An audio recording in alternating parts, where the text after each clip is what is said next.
පල්ලිකලේ ජාත්‍යන්තර ක්‍රිකට් ක්‍රීඩාංගණයේදී ඊයේ පැවති දෙවන 2020 තරගයෙන් ශ්‍රී ලංකාව පරදවා ඩක්වර්ත් ලුයිස් න්‍යාය මත ජයග්‍රහණය වාර්තා කිරීමට සංචාරක එංගලන්ත කණ්ඩායම සමත් වුණා. මෙම ජයග්‍රහණයත් සමග තරග 3කින් සමන්විත තරගාවලියේ තවත් එක් තරගයක් ඉතිරිව තිබියදීම 2-0ක් ලෙස තරගාවලියේ ජය තහවුරු කර ගැනීමට එංගලන්තයට හැකි වුණා. කාසී වාසී පරාජය වී පළමුව පන්දුවට පහර දුන් ශ්‍රී ලංකා කණ්ඩායම පන්දු අර 20 අවසානයේ කඩලු 5ක් දැවී ලකුණු 189ක ප්‍රබල ලකුණු සංඛ්‍යාවක් රැස් කළා.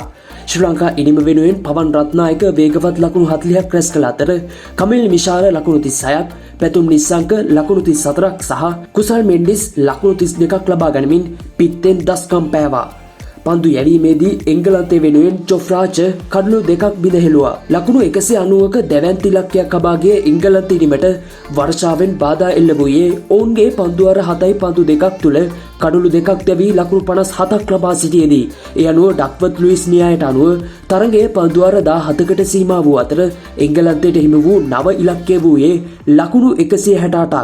එම ඉලක්කය හඹා ගිය එංගලන්තය පිතිකරවෝ පන්දු අර 16 පන්දු 4කදී කඩලු 4ක් පමණක් දැවී ජයග්‍රාහී ඉලක්කය පසු කර ගියා.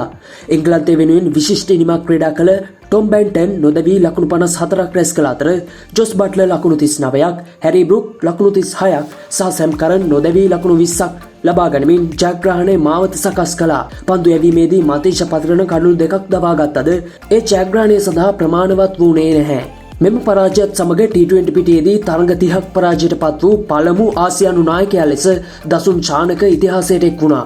ඒ තරඟ 57කට නායකත්වයේ දෙමින් තරඟ 30ක් පරාජයට පත්වීම නිසායි. මෙහි දෙවන ස්ථානයේ සිටින්නේ පාකිස්තාන හිටපු නායක බාබර් අසාම්. ඔහු තරඟ 85කට නායකත්වයේ දෙමින් තරඟ 29ක් පරාජය වී තිබෙනවා. තුන්වන ස්ථානයේ මහේන්ද්‍ර සිං ධෝනිද, ඉන්පසු බංග්ලාදේශ ක්‍රීඩක මහමදුල්ලාද, පිළිවෙලින් ශකීබ් අල් හසන් සහ ෂයිඩ් අෆ්රීඩිද මෙම වාර්තාවේ රැඳී සිටිනවා.